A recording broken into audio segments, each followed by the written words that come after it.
Very good morning to you all. So I think ನೀವೆಲ್ಲರೂ ಮನೆಯಲ್ಲಿ safe ಆಗಿದ್ದೀರಾ ಅನ್ಕೋತೀನಿ.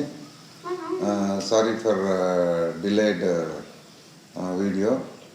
ನಾನು as you know, for this semester my part of the syllabus is magnetohydrodynamics. So ಇಲ್ಲಿ ನಾನು ನಿಮಗೆ ಕ್ಲಾಸ್ ರೂಮಲ್ಲಿ ಹೇಳಿದಾಗೆ ಅದರ ಅಪ್ಲಿಕೇಶನ್ಸು ಅದನ್ನೆಲ್ಲ ನಾನು it is not possible to give in detail. ಅಲ್ಲಿ ಕ್ಲಾಸಲ್ಲಿ 1 hour ನಾವು ಸ್ಪೆಂಡ್ ಮಾಡ್ಬೋದಾಗಿತ್ತು, ಏನು ಹೇಗೆ ಎಲ್ಲಿ ಉಪಯೋಗ ಆಗುತ್ತೆ, ಹೆಂಗೆ ಉಪಯೋಗ ಆಗುತ್ತೆ ಅಂತೆಲ್ಲ ನಾನು ಇಂಟ್ರಡಕ್ಷನ್ ಎಲ್ಲ ಕೊಡ್ತಾ ಇದ್ದೆ ನಿಮಗೆ. ಇಲ್ಲಿ ನನಗೆ ಅಷ್ಟೊಂದು ಟೈಮ್ನ ಸ್ಪೆಂಡ್ ಮಾಡೋಕ್ಕಾಗಲ್ಲ. ಆ್ಯಸ್ ಯು ನೋ, ನನಗೆ ವಿಡಿಯೋನ ಅಪ್ಲೋಡ್ ಮಾಡಲಿಕ್ಕೆ it's going to be very difficult. That's why ನಾನು ಡೈರೆಕ್ಟಾಗಿ ನಾನು ಸಿಲೆಬಸ್ ಕನ್ಸರ್ನ್ ಏನಿದೆ ಸಿಲೆಬಸ್ಗೆ ನಾನು ಹೋಗ್ತಾ ಇದ್ದೀನಿ.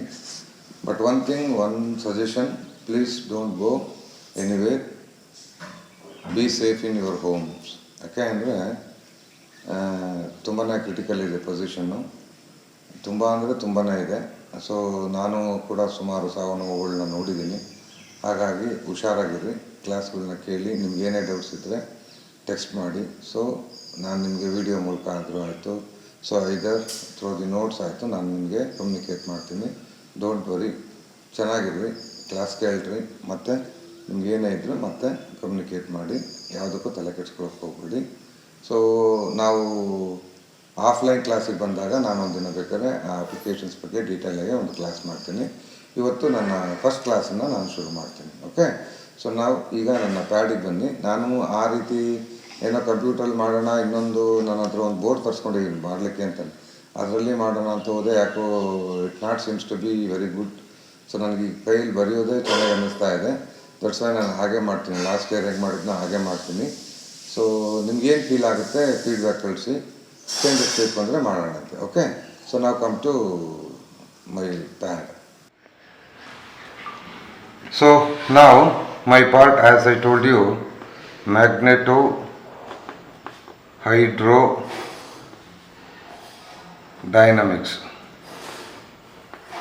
Okay, this is the topic we have to discuss for this semester, magnetohydrodynamics. Okay, now before going to study this, it's an extended part of the fluid mechanics, and it's also called as advanced fluid mechanics. You have studied the concepts of fluid mechanics. In the absence of magnetic field, here you are going to study in the presence of magnetic field as well as electromagnetic forces. That's why it is so called magnetohydrodynamics. ಅದನ್ನು ನಾನು ನಿಮಗೆ magnetohydrodynamics ಅಂದರೆ ಏನೋ ಅದನ್ನೆಲ್ಲ ನೀಟಾಗಿ ನಿಮಗೆ next explain ಮಾಡ್ತೀನಿ. ಈಗ first to understand magnetohydrodynamics, first you should learn what is electrodynamics. Okay, electrodynamics. ಈ ಎಲೆಕ್ಟ್ರೋಡೈನಮಿಕ್ಸ್ನ ಸ್ಟಡಿ ಮಾಡಿದ್ರೆ ನಿಮಗೆ you come across, you will get the concepts to study magnetohydrodynamics. Okay, as you know, mechanics na, we are going to divide it into different parts. One part is classical mechanics. Okay, classical mechanics antivi. Innone part is quantum mechanics. Okay, quantum mechanics. And then another part is statistical mechanics, right? And one more part is continuum mechanics. These are all not comes under our scope. This 3 part ನಮ್ಮ scope ಅಲ್ಲಿ ಬರಲ್ಲ. That's why we are going to concentrate on classical mechanics. Classical mechanics na again we are going to divide it into 2 parts. One is rigid dynamics, and one more is analytical dynamics, right? ಒಂದು rigid dynamics, ಇನ್ನೊಂದು analytical dynamics. ಇಲ್ಲಿ classical dynamics deals with non-deformable materials. Classical dynamics deals with non-deformable materials, whereas mechanics of deformable materials deals with deformable materials. Then ನಿಮ್ಗೆ ಏನು question ಬರುತ್ತೆ ಅಂದರೆ, what do you mean by deformable material and non-deformable material? Okay, deformable and ಇನ್ನೊಂದೇನು ನಾನ್ ಡಿಫಾರ್ಮಬಲ್. ಡಿಫಾರ್ಮಬಲ್ ಅಂತಂದ್ರೆ ನಿಮ್ಮ ribbon ತಗೊಳ್ತೀರಿ, ನಿಮ್ಮ ಜಡೆಗೆ ಹಾಕೋತಿರಲ್ವಾ ribbon, ಆ ribbon ತಗೊಳ್ಳಿ. ಸೊ ಒಂದ್ಸಲಿ ಸ್ಟ್ರೆಚ್ ಮಾಡ್ರಿ, ಬಿಡಿ, ಏನಾಗುತ್ತೆ ಅದು ಒರಿಜಿನಲ್ ಶೇಪನ್ನು ತಗೊಳುತ್ತೆ. ಇನ್ನೊಂದ್ಸಲಿ ಸ್ಟ್ರೆಚ್ ಮಾಡಿ ಬಿಡಿ. ಒಂದು rubber, so I mean eraser ಬರುತ್ತಲ್ವಾ, ಬೆಂಡ್ ಮಾಡಿ ಬಿಡಿ, ಏನಾಯಿತು ಒರಿಜಿನಲ್ ಶೇಪ್ ತಗೊಳ್ತು, ರೈಟ್. ಸೊ ನಿಮ್ಮ ಕಾರಲ್ಲಿ ಇರೋಂಥ ಸಸ್ಪೆನ್ಷನ್ ಇರ್ಬೋದು, ಸೊ ಈ ಥರ ಎಲಾಸ್ಟಿಕ್ ಮಟೀರಿಯಲ್ಸ್ ಇರ್ಬೋದು, ರೈಟ್. ಸೊ ವಾಟರ್ನ ನೀವು ಫ್ರೀಸರಲ್ಲಿ ಇಡಿ, ಸಾಲಿಡ್ ಆಗುತ್ತೆ, ಮತ್ತೆ ಹೊರಗಡೆ ತೆಗೀರಿ ಲಿಕ್ವಿಡ್ ಆಗುತ್ತೆ, ಅದು ಏನಾಯಿತು ಡಿಫಾರ್ಮ್ ಆಯಿತು. ಓಕೆ, ಅದೇ ರೀತಿ ವಾಟರ್ನ ನೀವು ಹೀಟ್ ಮಾಡಿ, ಸೊ ಇದು ಸ್ಟೀಮ್ ಆಯಿತು, ಸ್ಟೀಮನ್ನು ಕಂಡೆನ್ಸ್ ಮಾಡಿ again it will become water, ಏನಾಯಿತು ಡಿಫಾರ್ಮ್ ಆಯಿತು.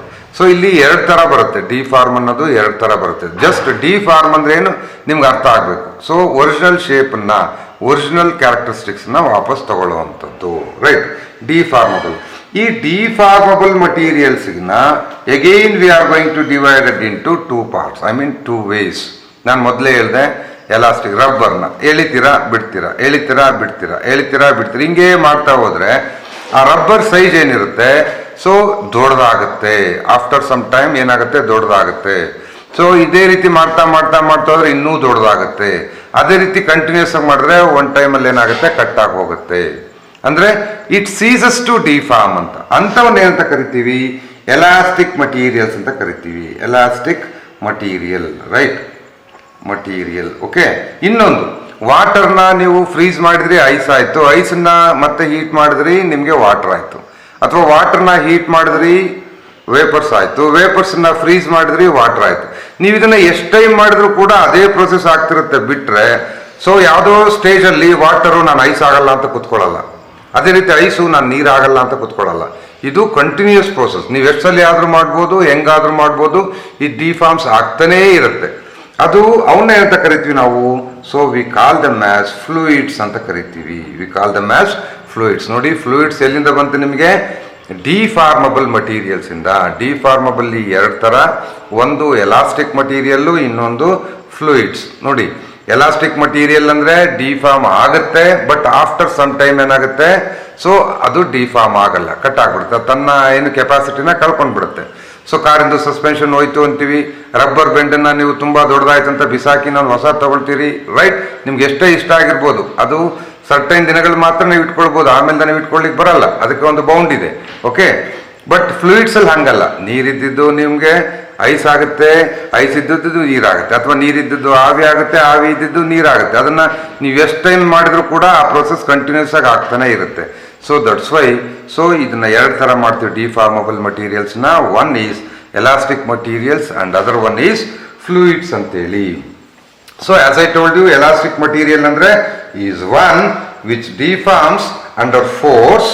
Okay, which deform under force up to a certain point. ನೀವು ರಬ್ಬರ್ನ ಎಷ್ಟೋ ಬೆಂಡ್ ಮಾಡೋಕ್ಕಾಗಲ್ಲ, ಸೊ ಸರ್ಟೈನ್ ಪಾಯಿಂಟ್ ತನಕ ಬೆಂಡ್ ನೀವು ಸ್ಟ್ರೆಚ್ ಮಾಡ್ಬೋದು, ಆಮೇಲೆ ಏನಾಗುತ್ತೆ ಕಟ್ ಆಗ್ಬಿಡುತ್ತೆ. ಓಕೆ, ಆ ಪಾಯಿಂಟ್ ಎಲ್ಲಿ ಕಟ್ ಆಗುತ್ತಲ್ವಾ ಆ ಪಾಯಿಂಟ್ ಅಂತ ಕರಿತೀವಿ.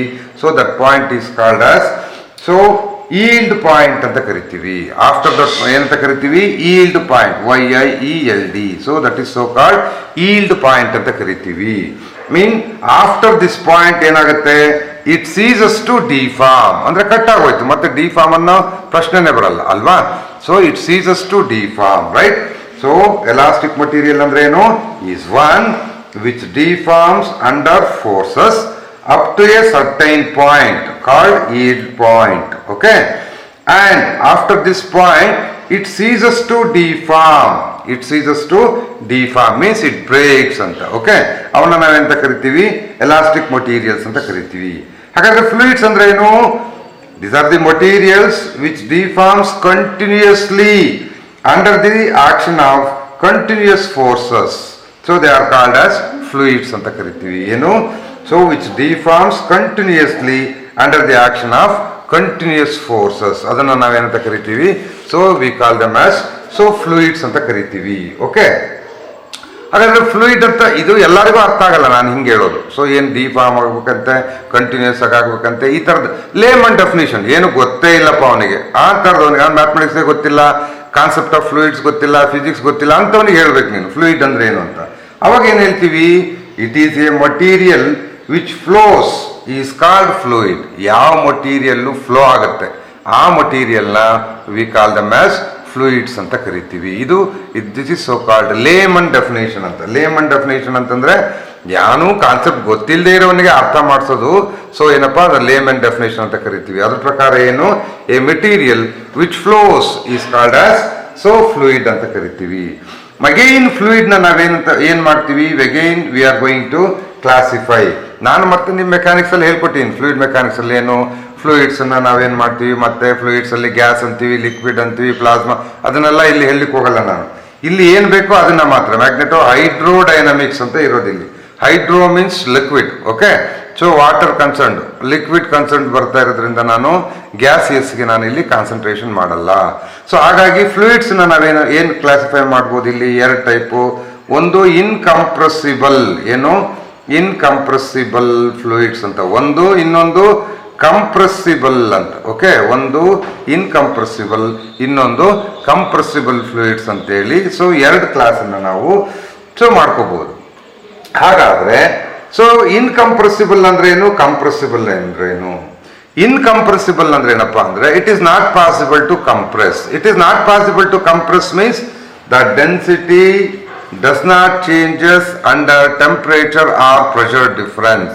ಡೆನ್ಸಿಟಿ 10 ಲೀಟರ್ ನೀರು ಅಂದ್ರೆ 10 ಲೀಟರ್ ಇರುತ್ತೆ. ನೀವು ಹೀಟ್ ಮಾಡಿದ್ರೆ ಅದು 11 ಲೀಟರ್ ಆಗಲ್ಲ, ಗೊತ್ತಾಯ್ತಾ? ಸೊ ಅಥವಾ ಕಂಪ್ರೆಸ್ ಪ್ರೆಷರ್ ಹಾಕ್ಬಿಟ್ಟು ನೀವು ತಳ್ಳಿದ್ರೆ ಅದು 9 ಲೀಟರ್ ಆಗಲ್ಲ, ರೈಟ್? ಸೊ ಡೆನ್ಸಿಟಿ ಯಾವಾಗ್ಲೂ ಏನಾಗಿರುತ್ತೆ, constant under pressure and temperature difference. But compressible ಅಲ್ಲಿ ಏನಾಗುತ್ತೆ, ಕಂಪ್ರೆಸಿಬಲ್ ಅಲ್ಲಿ so the density vary significantly under pressure and temperature. Means ಇದು ಗ್ಯಾಸಿಯಸ್ ಫಾರ್ಮ್ ಅಲ್ಲಿ ಇರುತ್ತೆ, ಇದು ಲಿಕ್ವಿಡ್ ಫಾರ್ಮ್ ಅಲ್ಲಿ ಇರುತ್ತೆ. ಯಾವುದು ಇನ್ಕಂಪ್ರೆಸಿಬಲ್ ಲಿಕ್ವಿಡ್ ಫಾರ್ಮ್ ಅಲ್ಲಿ ಇರುತ್ತೆ, ಕಂಪ್ರೆಸಿಬಲ್ ಗ್ಯಾಸಿಯಸ್ ಫಾರ್ಮ್ ಅಲ್ಲಿ ಇರುತ್ತೆ. ಅರ್ಥ ಆಯ್ತಾ? ಸೊ ನೋಡಿ, ಕಂಪ್ರೆಸಿಬಲ್ ಅಂದ್ರೆ density vary significantly under pressure and temperature difference. So incompressible ಅಂತಂದ್ರೆ the density does not varies with respect to with pressure or temperature difference. ಅಲ್ಲಿ ಯಾವುದೇ ರೀತಿ ಚೇಂಜಸ್ ಇರಲ್ಲ.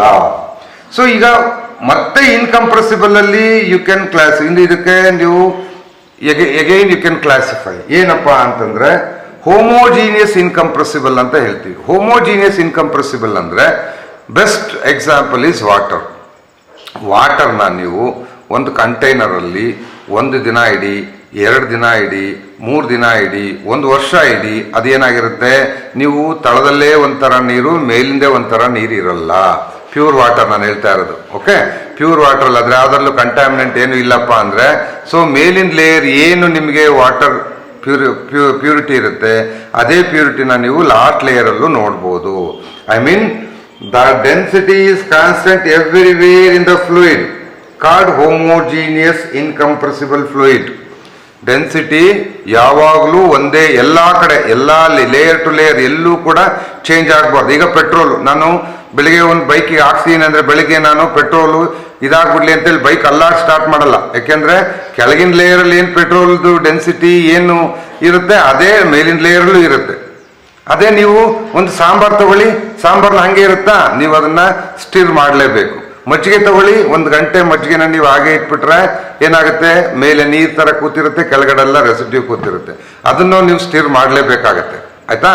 ಸೊ ಇಲ್ಲಿ ವಾಟರ್ ತಗೊಳ್ಳಿ, ಪೆಟ್ರೋಲ್ ತಗೊಳ್ಳಿ, ಡೀಸೆಲ್ ತಗೊಳ್ಳಿ, ಓಕೆ, ಆಯಿಲ್ ತಗೊಳ್ಳಿ. ಮನೆಗೆ ಎಡಿಬಲ್ ಆಯಿಲ್ ತರ್ತೀರಾ, ಸೊ ಎಣ್ಣೆ ಚೆನ್ನಾಗಿರ್ಲಿ ಅಂತೇಳಿ ತಳದ್ ತಗೊಳ್ತೀರಾ, ಅಥವಾ ಬೇಡಪ್ಪ ಮೇಲಿಂದ ಇರ್ಲಿ ಅಂತ ತಗೊಳ್ತೀರಾ? ಅವೆಲ್ಲ ಏನಾಗಿರುತ್ತೆ, ಥ್ರೂಟ್ ದಿ ಕಂಟೈನರ್ ಏನಾಗಿರುತ್ತೆ, so density is constant everywhere. So ಅವನ್ನೇ ಅಂತ ಕರಿತೀವಿ ಹೋಮೋಜೀನಿಯಸ್ ಇನ್ಕಂಪ್ರೆಸಿಬಲ್. ಏನು ಹೋಮೋಜೀನಿಯಸ್, ಓಕೆ. ಸೊ ಇನ್ನೊಂದು ಏನಪ್ಪಾ ಅಂದ್ರೆ ಲೇಯರ್ ಟು ಲೇಯರ್ ಚೇಂಜ್ ಆಗೋದು. ಸೊ ಇಲ್ಲಿ ಡೆನ್ಸಿಟಿ ಕಾನ್ಸ್ಟೆಂಟ್. ಮಜ್ಜಿಗೆನ ನೀವು 2 ಲೀಟರ್ ಅಂದ್ರೆ 2 ಲೀಟರ್ ಮಜ್ಜಿಗೆನೆ, 4 ಲೀಟರ್ ಅಂದ್ರೆ 4 ಲೀಟರ್ ಮಜ್ಜಿಗೆನೆ. ಅದನ್ನ ನೀವು 2 ಲೀಟರ್ ಇರೋದನ್ನ 1 ಲೀಟರ್ ಕನ್ವರ್ಟ್ ಮಾಡೋಕ್ಕಾಗಲ್ಲ, ಅಥವಾ 2 ಲೀಟರ್ ಇರೋದನ್ನ 4 ಲೀಟರ್ ಮಾಡೋಕ್ಕಾಗಲ್ಲ. ಸರ್ ನೀರು ಆಡ್ ಮಾಡಿದ್ರೆ ಆಗುತ್ತೆ ಅನ್ಬೋದು, ಏನು ಆಡ್ ಮಾಡ್ತಾ ಇಲ್ಲ ನೀವಿಲ್ಲಿ.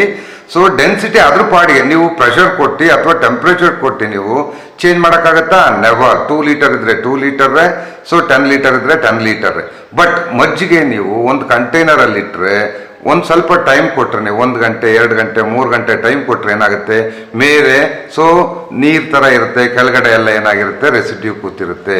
ಬಟ್ ಇಲ್ಲಿ ಡೆನ್ಸಿಟಿ ಏನಾಯ್ತು, density constant, incompressible, but layer to layer change ಆಗ್ತಾ ಇದೆ. ಮೇಲಿನ ಲೇಯರ್ ಅಲ್ಲೇ ಬೇರೆ ಡೆನ್ಸಿಟಿ ಇದೆ, ಕೆಳಗಿನ ಲೇಯರ್ ಅಲ್ಲೇ ಬೇರೆ ಡೆನ್ಸಿಟಿ ಇದೆ.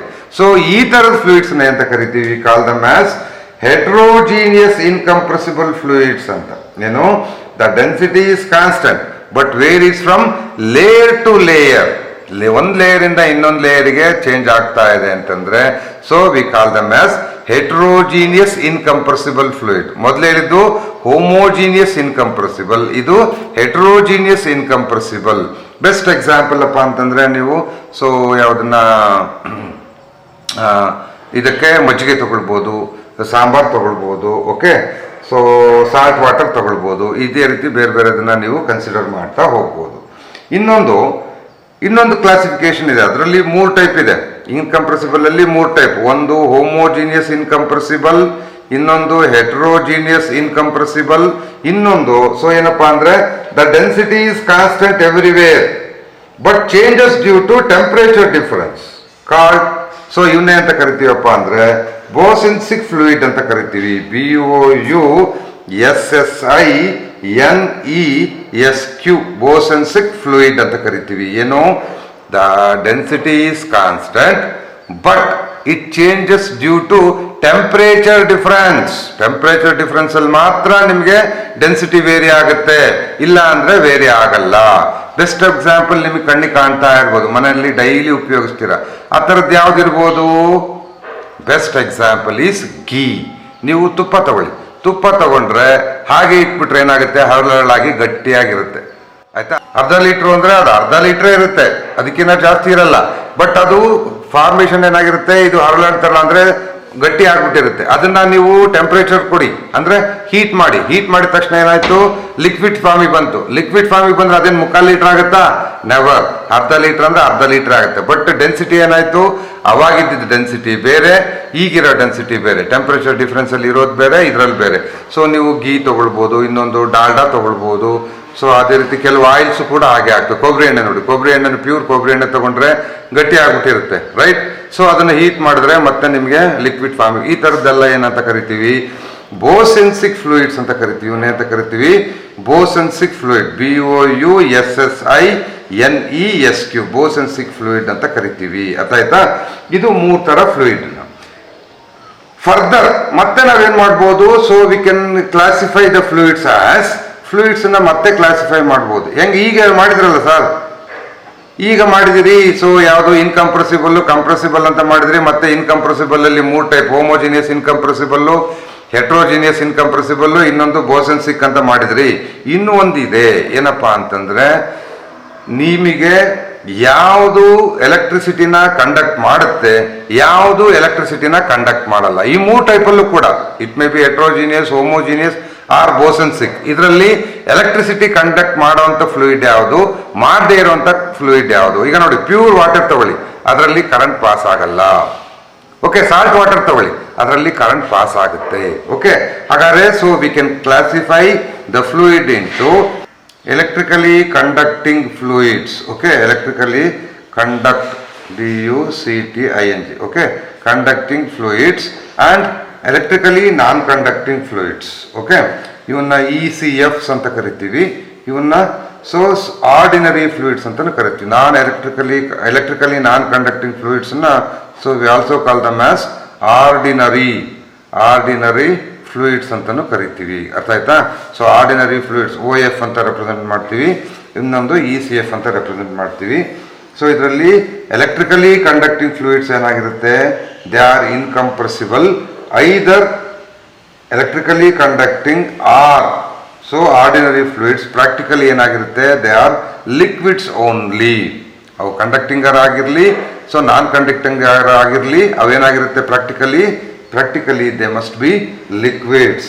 ಆದರೆ ಕಂಪ್ರೆಸಿಬಲ್ ಆಗಿದ್ರೆ these deals with gases. Okay, compressible ಆಗಿದ್ರೆ ಗ್ಯಾಸಸ್ ಆಗುತ್ತೆ. Where the density is a function of temperature and pressure. ಅಂದರೆ the density varies with respect to pressure difference or temperature difference ಅಂತ ಕರಿತೀವಿ, ರೈಟ್?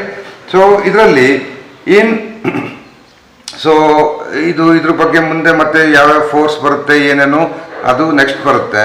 ಸದ್ಯಕ್ಕೆ ಇದೊಂದು ವಿಡಿಯೋ ನೋಡ್ಕೊಂಡಿರ್ರಿ. ಇದ್ರ ಬಗ್ಗೆ ನಿಮಗೆ ಸ್ಯಾಟಿಸ್ಫ್ಯಾಕ್ಷನ್ ಆಗಿದೆಯೋ ಇಲ್ವೋ ನನಗೆ ಒಂದು ನಿಮ್ಮ ಇದನ್ನು ಕಳಿಸ್ಕೊಡಿ.